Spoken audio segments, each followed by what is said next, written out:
Hello प्यारे बच्चों। आज हम अपना 10th क्लास का पहला अध्याय रासायनिक अभिक्रिया और समीकरण को समझेंगे। इस चैप्टर में दिए हुए सभी क्रियाकलाप को भी हम एक एक करके समझेंगे। तो शुरू करते हैं अपने पहले अध्याय। हमारा सबसे पहले क्रियाकलाप है 1.1। इसके लिए हमें क्या करना होगा, हमें एक मैग्नीशियम रिबन को लेना होगा और मैग्नीशियम रिबन को हम सैंड पेपर की हेल्प से उसको हम साफ करेंगे, उस पे जो भी परत होगी। फिर इस तरह के चिमटे से हम क्या करेंगे, मैग्नीशियम रिबन को पकड़ेंगे और बर्नर की हेल्प से उसको हम क्या करेंगे, उसको जलाएंगे। जलाते समय जो भी राख पैदा होगी उसको हम वॉच ग्लास में इकट्ठा करेंगे। ठीक है। तो इस क्रियाकलाप का पहला क्वेश्चन है, आप क्या देखते हैं? मतलब जब ये गतिविधि आपने की तो आपने क्या देखा? आपने देखा कि मैग्नीशियम जो रिबन है वो एक चमकदार श्वेत लो के साथ जलता है और साथ ही साथ आपने यह भी पाया कि एक सफेद रंग के पाउडर में वो जो है बदल गया। आपको सिर्फ इतना बताना है कि आपने क्या वहां पे देखा, क्या बना वो नहीं आपको बताना है। और ये सब क्यों हुआ? इसका कारण है कि जो मैग्नीशियम ऑक्साइड पाउडर जो बना वो कैसे बना। मैग्नीशियम और ऑक्सीजन ने जब अभिक्रिया की तो मैग्नीशियम ऑक्साइड हमारा पाउडर बना, जो कि क्या है, सफेद रंग का। और मैग्नीशियम क्या है, ये एक जो धातु है, यह चमकदार श्वेत ज्वाला के साथ जलता है जब हम इसको ऑक्सीजन के साथ जलाते हैं। तो ये हमारा पहला क्रियाकलाप है। अब बात करते हैं हम अपने दूसरे क्रियाकलाप की 1.2। इसमें हमें क्या करना है, इसमें हम एक परख नली में लेड नाइट्रेट ले लेंगे। यहाँ पे ऐसे लेड इस वाली परख नली में लेड नाइट्रेट ले लेंगे और पोटेशियम आयोडाइड, और दूसरी में ले लेंगे पोटेशियम आयोडाइड। जैसे ही हम पहली में दूसरी परख नली का घोल डालेंगे, पोटेशियम आयोडाइड डालेंगे, तो हम क्या देखेंगे? आपसे पूछा गया है कि आप क्या देखते हैं, तो आपको क्या दिखाई दे रहा है? एक पीले रंग का अवशेप बनता हुआ नजर आ रहा है। तो आपका उत्तर यही होगा कि हमें एक पीले रंग का अवशेष बनता हुआ दिख रहा है। तो ये हमारी दूसरी गतिविधि थी, दूसरा क्रियाकलाप था। अब हम बात करते हैं अपने तीसरे क्रियाकलाप की। इस क्रियाकलाप में हम क्या करेंगे, हम एक इस तरह का फ्लास्क ले लेंगे, उसमें कुछ जिंक के हम यहाँ पे दाने ले लेंगे और उसमें हम ऐड कर देंगे बच्चे, किसको? हाइड्रोक्लोरिक अम्ल को। जैसे ही आप हाइड्रोक्लोरिक अम्ल को ऐड करेंगे तो जो ये जिंक के दाने हैं, इसके आसपास आपको कुछ दिखाई देगा। क्या दिखाई देगा? आपको इसके आसपास बुलबुले दिखाई देंगे। ठीक है। उसके बाद फ्लास्क और परख नली को हम बॉटम से नीचे से स्पर्श करेंगे तो क्या कुछ परिवर्तन होगा? हाँ, परिवर्तन होगा। क्या होगा? जो बीकर है वो पहले की अपेक्षा ज्यादा गर्म हो जाएगा। इसमें दो क्वेश्चन है। एक तो ये, क्या आप जिंक के दानों के आसपास कुछ घटित हुआ देखते हैं? हाँ देखते हैं, हमें कुछ बुलबुले दिखाई देते हैं। और वो बुलबुले क्यों दिखाई देते हैं? क्योंकि वहां पे किसका निर्माण हुआ है? हाइड्रोजन गैस का। और दूसरा पूछा गया है, क्या तापमान में कोई परिवर्तन हुआ है? आपको इसका आंसर हाँ या ना में देना है। तो आप क्या कहेंगे? हाँ, इसके तापमान में परिवर्तन हुआ है। तो ये हमारे इस एक्टिविटी से रिलेटेड दो क्वेश्चन है। जिंक के जो दाने हैं और अम्ल के बीच में जब अभिक्रिया हुई तो उसके कारण जो है तापमान में वृद्धि हो गई। अब जो तीनों गतिविधियां हमने की है, उन गतिविधियों के आधार पे हम कह सकते हैं कि रासायनिक अभिक्रिया घटित हुई है, क्योंकि अवस्था में परिवर्तन हुआ है। ठोस से द्रव में, द्रव से गैस में परिवर्तन होता है तो हम उसे अवस्था में परिवर्तन कहते हैं। रंग में परिवर्तन, हमने गतिविधि 1.2 में देखा कि किस तरह से पीले रंग का अवशेप का निर्माण हुआ, गैस का निकास हुआ। आखिरी जो हमने गतिविधि की थी 1.3, वहां पे हाइड्रोजन गैस का निकास हुआ और तापमान में भी परिवर्तन हुआ। तो जब ये सभी परिवर्तन घटित होते हैं तो हम कह सकते हैं कि वो जो अभिक्रिया है वह एक रासायनिक अभिक्रिया है। इस चैप्टर में हम रासायनिक अभिक्रियाओं के बारे में ही पढ़ेंगे। अब हम जो हमारी रासायनिक अभिक्रिया है उसके बारे में जानेंगे कि रासायनिक अभिक्रिया को किस तरह से हम लिख सकते हैं। हमारा पहला क्रियाकलाप था 1.1, जिसमें हमने मैग्नीशियम रिबन को ऑक्सीजन की उपस्थिति में जलाया था। तो जो मैग्नीशियम ऑक्साइड है उसका निर्माण हुआ। इसी पूरे क्रियाकलाप को हम किस तरह से लिख सकते हैं? देखिए, मैग्नीशियम जमा में ऑक्सीजन, और ये हमें देता है मैग्नीशियम ऑक्साइड। अब हम जानेंगे कि एरो से पहले जो ये उपस्थित है, इन्हें हम अभिकारक कहते हैं, और एरो के बाद जो उपस्थित पदार्थ है उसको उत्पाद कहते हैं। अभिकारक क्या है? वे पदार्थ जो उपरोक्त अभिक्रिया में रासायनिक परिवर्तन से गुजरते हैं। तो रासायनिक परिवर्तन किसमें हुआ? मैग्नीशियम में और ऑक्सीजन में। तो ये किसके उदाहरण है बच्चों? अभिकारक के। और यहाँ पे बना क्या है? Magnesium oxide. तो जो नया पदार्थ बनता है उसे हम क्या कहते हैं? उत्पाद। अब हमने इसको एक शब्द समीकरण से लिखा है, तो इसे हम क्या कहेंगे? एक शब्द समीकरण। इस शब्द समीकरण में क्या हुआ? अभिकारक में बदलाव आया और अभिकारक इसमें बदल गए उत्पाद में। तो ये हमने एक शब्द समीकरण लिखा। इसी को अगर हमें रासायनिक अभिक्रिया में लिखना है तो हम कैसे लिखेंगे? हम लिखेंगे मैग्नीशियम के लिए मैग्नीशियम का प्रतीक Mg, ऑक्सीजन के लिए ऑक्सीजन का प्रतीक O2, और मैग्नीशियम ऑक्साइड के लिए उसका प्रतीक MgO। तो ये हमने क्या लिखी? एक रासायनिक समीकरण हमने इसको लिख दिया। शब्द समीकरण से हम कहाँ पे चले गए? रासायनिक समीकरण। तो इस तरह से हम किसी भी शब्द समीकरण का एक रासायनिक समीकरण लिख सकते हैं। अब हम इस रासायनिक समीकरण को संतुलित कैसे करेंगे? इसके लिए हमें अलग अलग चरणों का इस्तेमाल करना होगा। इसके लिए हम अपनी बुक में दिए को ले लेते हैं। Fe प्लस H2O, ये हमें देता है Fe3O4 और हाइड्रोजन गैस। तो सबसे पहले हमें क्या करना है? सबसे पहले हम यौगिक दिया है उसके चारों तरफ हम इस तरह से एक सर्कल बना लेंगे। एक वृत्त हम इस तरह से बना सकते हैं इसके चारों तरफ। ठीक है। उसके बाद अब हम देखेंगे कि हमारे पास कितने जो है आयरन उपस्थित है और कितने हमारे पास हाइड्रोजन। अब यहाँ पे आप देख सकते हैं, हम दोनों तरफ लिखेंगे। एक तो हम लिखेंगे लेफ्ट साइड पे आयरन, यहाँ पे कितना है? लेफ्ट साइड पे हमारे पास एक आयरन का अणु है, और इस तरफ हमारे पास कितने इसके परमाणु है? 3। उसके बाद हम बात करते हैं हाइड्रोजन की। तो हाइड्रोजन के हमारे यहाँ पे कितने हैं बच्चे? 2 परमाणु है हमारे पास। इस तरफ कितने हैं हाइड्रोजन के हमारे पास? 2। फिर हम बात कर लेते हैं किसकी? ऑक्सीजन की। तो हमारे पास ऑक्सीजन के कितने हैं यहाँ पे? ऑक्सीजन के हमारे इस तरफ है 1, और इस तरफ हमारे कितने हैं बच्चे? 4।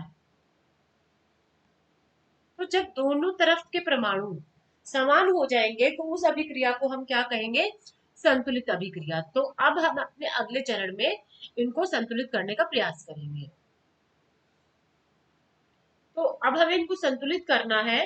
तो संतुलित करने के लिए हम सबसे पहले किसको लेंगे? ऑक्सीजन को लेंगे। और हमने देखा था कि ऑक्सीजन के अगर मैं बात करूं, ऑक्सीजन के यहाँ पे देखो राइट साइड पे 4 है और यहाँ पे कितना है? 1 है। तो हम इसको किससे किससे गुणा कर दें बच्चे? इसको हम 4 से अगर गुणा कर दें तो हमारे यहाँ पे भी कितने आ जाएंगे? 4। तो हम यही करेंगे, हम इसको किससे गुणा कर देंगे? 4 से हम इसको इसके सामने गुणा कर देंगे। ठीक है। अब बात करते हैं हम अपने दूसरे चरण की। दूसरे चरण में हम क्या करेंगे? हम सबसे पहले FeO और H में से हम पहले सबसे पहले हाइड्रोजन को ले लेंगे, और हाइड्रोजन के हम देखेंगे, हाइड्रोजन के हमारे दोनों तरफ 2-2 मौजूद है। लेकिन क्योंकि हमने इसको किससे गुणा कर दिया? अभी 4 से गुणा कर दिया, तो इस तरफ 8 हमारे हो गए हैं। तो दूसरी तरफ भी हमें क्या करना होगा? इसको 8 ही बनाना होगा। तो हम इसको क्या करेंगे? इसको हम 4 से गुणा कर देंगे। उसके बाद हम बात करेंगे आयरन की। आयरन के लिए हमें क्या करना होगा? आयरन के लिए हमें यहाँ पे इसको 3 से गुणा करना होगा, क्योंकि इस तरफ हमारे 3 है। तो अब आप देखिए आयरन के इधर भी 3 है और इधर भी जो परमाणु है वो 3 है। यहाँ पे हाइड्रोजन के 4 दूनी 8 है, तो यहाँ पे भी हाइड्रोजन के 4 दूनी 8 ही परमाणु उपस्थित है। ऑक्सीजन की अगर मैं बात करूं तो यहाँ पे ऑक्सीजन के कितने हैं, 4, और यहाँ पे ऑक्सीजन के 4 ही परमाणु उपस्थित है। तो इस तरह से हमारी जो समीकरण है वह संतुलित हो गया है। आखिरी चरण में हमें क्या करना होगा कि ये किस अवस्था में उपस्थित है उस अवस्था को भी हमें लिखना होगा। जैसे आयरन जो है ठोस अवस्था में है, वाटर हमारा गैसियस अवस्था में है, Fe3O4 हमारा सॉलिड अवस्था में है यानी कि ठोस अवस्था में है, और हाइड्रोजन हमारा गैसीय अवस्था में है, तो उसकी अवस्था भी हमें लिखनी है। तो इस तरह से हमारी जो ये समीकरण है यह पूरी तरह से क्या हो गया है, संतुलित हो गया है। इसी तरह से हम और भी कुछ समीकरणों को संतुलित करके इस टॉपिक पे प्रैक्टिस कर सकते हैं। अब हम अपने चैप्टर में आने वाली 5 अभिक्रियाओं की बात करेंगे। 5 अभिक्रिया: संयोजन, अपघटन, विस्थापन, विस्थापन, अपचयन, उपचयन। एक एक करके सभी को गतिविधियों के साथ हम पढ़ेंगे। पहली हमारी अभिक्रिया है संयोजन अभिक्रिया। संयोजन यानी कि जुड़ना। इसके लिए हम अपना क्रियाकलाप करते हैं 1.4। इसमें हम क्या करेंगे कि हम एक बीकर ले लेंगे, बीकर में कैल्शियम ऑक्साइड हम डालेंगे, फिर उसमें धीरे धीरे करके हम पानी डालेंगे, फिर हम उस बीकर को टच करके देखेंगे क्या आपको तापमान में कोई बदलाव महसूस होता है। तो इसका उत्तर आपको या तो हाँ बताना है या ना। तो इस अभिक्रिया में क्या होता है कि बदलाव महसूस किया जा सकता है। कैल्शियम ऑक्साइड पानी के साथ अभिक्रिया करके बुझे हुए चूने का निर्माण करता है, और इसके साथ साथ इसमें बहुत बड़ी मात्रा में जो है ऊष्मा भी निकलती है। इसको हम इस तरह से एक समीकरण द्वारा व्यक्त कर सकते हैं। कैल्शियम ऑक्साइड साथ में जल, कैल्शियम हाइड्रोक्साइड का निर्माण हुआ, ऊष्मा। इस अभिक्रिया में कैल्शियम ऑक्साइड ने पानी के साथ अभिक्रिया करके कैल्शियम हाइड्रोक्साइड का निर्माण किया। तो ऐसी अभिक्रिया जिसमें दो या दो से ज्यादा अभिकारक मिलकर एक सिंगल या एकल उत्पाद का निर्माण करते हैं, इस तरह की अभिक्रिया को हम संयोजन अभिक्रिया यानी कि जुड़ना, दो जुड़ के एक बन गए, तो इस तरह की अभिक्रिया को हम संयोजन अभिक्रिया कहते हैं। अभी हमने देखा कि अभिक्रिया में उत्पाद बनने के साथ साथ ऊष्मा का भी निर्माण हुआ। तो जहां पे ऊष्मा निकलती है, ऊष्मा बनती है, उस तरह की अभिक्रियाओं को हम ऊष्मा क्षेपी अभिक्रिया कहते हैं। एक उदाहरण अभी हमने देखा, इसके अलावा और भी उदाहरण है ऊष्मा क्षेपी अभिक्रिया के। पहला प्राकृतिक गैस का बलनम, दूसरा वनस्पति पदार्थ अपघटित हो जाते हैं, यह भी एक क्या है, ऊष्मा क्षेपी अभिक्रिया है। हम जो सांस लेते हैं, श्वसन, यह भी एक ऊष्माक्षेपी प्रक्रिया है, अभिक्रिया है।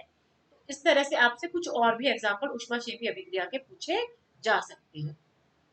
हैं अपनी अपनी अगली अभिक्रिया की, जो कि है अपघटन अभिक्रिया। अपघटन यानी कि कुछ टूटेगा, कुछ घटित होगा। इसके लिए भी एक क्रियाकलाप है। एक हम इस तरह से बॉइलिंग ट्यूब ले लेंगे, उसमें 2 ग्राम फेरस सल्फेट ले लेंगे, फिर हम फेरस सल्फेट के कलर को नोट करेंगे, हमारा पहला क्वेश्चन। दूसरा, फिर हम इसको धीमी आंच पे अपने मुंह से दूर करते हुए इसको गर्म करेंगे, और गर्म करने के बाद भी उसका कलर हम नोट करेंगे। तो हम क्या देखते हैं कि जो फेरस सल्फेट है उसको जब गर्म किया तो वो फेरिक ऑक्साइड में टूट गया, साथ ही साथ सल्फर डाइऑक्साइड और सल्फर ट्राइऑक्साइड गैस का निर्माण हुआ। अब यहाँ हमने देखा कि जो एक अभिकारक था वो दो या दो से अधिक उत्पाद में टूट गया। इस तरह की अभिक्रिया को हम अपघटन अभिक्रिया कहते हैं। अपने क्वेश्चन का आंसर देखते हैं कि फेरस सल्फेट का रंग होता है हरा, जब हमने उसको गर्म किया तो वो हरा रंग खो गया और क्रिस्टल का रंग किसमें बदल गया, लाल। और जो फेरिक ऑक्साइड है, क्योंकि फेरिक साइड को जब हमने गर्म किया, गर्म करने के बाद वो सल्फर डाइऑक्साइड और सल्फर ट्राइऑक्साइड में टूटा, और जब वो टूटा और ये गैस का निर्माण हुआ तो क्या हुआ कि सल्फर के जलने की भी गंध आई। ठीक है, तो सल्फर के जलने की गंध क्यों आई, क्योंकि सल्फर डाइऑक्साइड और सल्फर ट्राइऑक्साइड का निर्माण। अब हमने देखा कि जब हमने गर्म किया, गर्म करने पर जो अभिक्रिया होती है अपघटन अभिक्रिया, उसको हम ऊष्मीय या तापीय अपघटन कहते हैं। इसका एक उदाहरण और है, कैल्शियम कार्बोनेट को जब हम गर्म करते हैं तो कैल्शियम ऑक्साइड और कार्बन डाइऑक्साइड गैस का निर्माण होता है।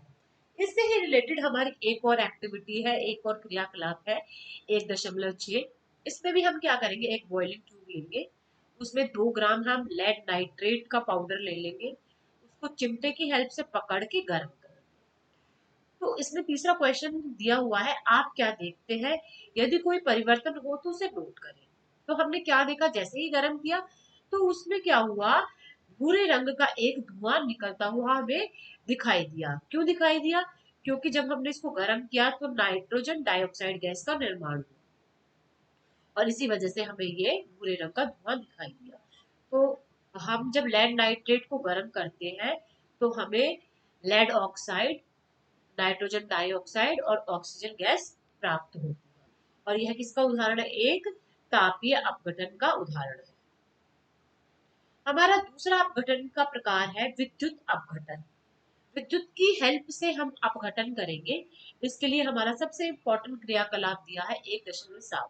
इसके लिए हमें एक इस तरह का मग लेना होगा, उसके नीचे यहाँ पे बेस में हमें 2 होल करने होंगे और उसमें हम क्या लगा देंगे, रबड़, हम रबड़ स्टॉपर लगा देंगे। रबड़ स्टॉपर लगाने के बाद हम इसमें कार्बन की जो है 2 रोड लगाएंगे। कार्बन की रोड को हम किससे कनेक्ट कर देंगे, एक बैटरी से, 6 वोल्ट की बैटरी से कनेक्ट कर देंगे, जोड़ देंगे। उसके बाद हम इसमें पानी भरेंगे और पानी भरने के बाद हम इसमें थोड़ा सा अम्ल डाल देंगे, सल्फ्यूरिक अम्ल की कुछ बूंदे हम इसमें मिला देंगे। उसके बाद हम 2 परख नली लेंगे और परख नली में पानी भर के उनको सावधानी से इन कार्बन रोड पे उल्टा कर देंगे। उसके बाद हम यहाँ से जो है धारा प्रभावित कर देंगे और कुछ समय इसको ऐसे ही छोड़ देंगे। कुछ समय के बाद हम देखते हैं इलेक्ट्रोड पे यहाँ पे इस तरह से बुलबुलों का निर्माण होना शुरू हो जाता है और यहाँ पे जो है गैस इकट्ठी होनी शुरू हो जाती है। अब हमें देखना है इन परख नली में, इस परख नली पे कौन सी गैस इकट्ठी हुई और इस परख नली पे कौन सी। इस परख नली पे जो कि हमारी एनोड है उस पे ऑक्सीजन गैस एकत्रित हुई और जो हमारी कैथोड है इस पे हमारी हाइड्रोजन गैस एकत्रित हुई। और एक्चुअल में क्या हुआ कि जो हमारा जल था वो हाइड्रोजन और ऑक्सीजन में टूट गया। किसकी वजह से, जब हमने उसमें विद्युत धारा प्रभावित की। तो इस तरह के अपघटन को हम विद्युत अपघटन कहते हैं। हमारा अगला अपघटन है प्रकाशीय अपघटन।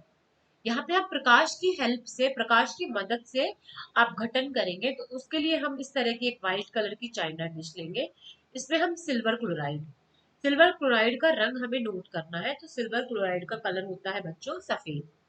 उसके बाद चाइना डिश को हम थोड़ी देर के लिए धूप में रख देंगे और उसके बाद फिर उसका कलर देखेंगे। उसका कलर कैसा हो जाएगा, धूप में रखने के बाद धूसर कलर में वह बदल जाएगा। ग्रे रंग ना कह के आप उसको धूसर कहें, वो ज्यादा सुटेबल होगा कि वो भूसर कलर में कन्वर्ट हो जाएगा। अब हमने 3 अभिक्रियाएं देखी, कौन कौन से, ऊष्मीय अपघटन, विद्युत अपघटन और प्रकाशीय अपघटन। तो अपघटन जिसके लिए हमें ऊष्मा की आवश्यकता होती है अभिकारकों को तोड़ने के लिए, तो उसे हम क्या कहते हैं, इस तरह की अभिक्रिया को हम क्या कहते हैं, ऊष्मा शोषी अभिक्रिया। तो ये सभी की सभी अभिक्रियाएं जो हमने पढ़ी है, तापीय अपघटन, विद्युत अपघटन और प्रकाशीय अपघटन, ये सभी अभिक्रियाएं किसका उदाहरण है, ऊष्मा शोषी अभिक्रिया का, क्योंकि हमने ऊष्मा का इस्तेमाल किया अभिकारक को तोड़ने के लिए। अब हम अपने चैप्टर की अगली अभिक्रिया विस्थापन अभिक्रिया की बात करते हैं। विस्थापन का मतलब होता है किसी को हटा देना।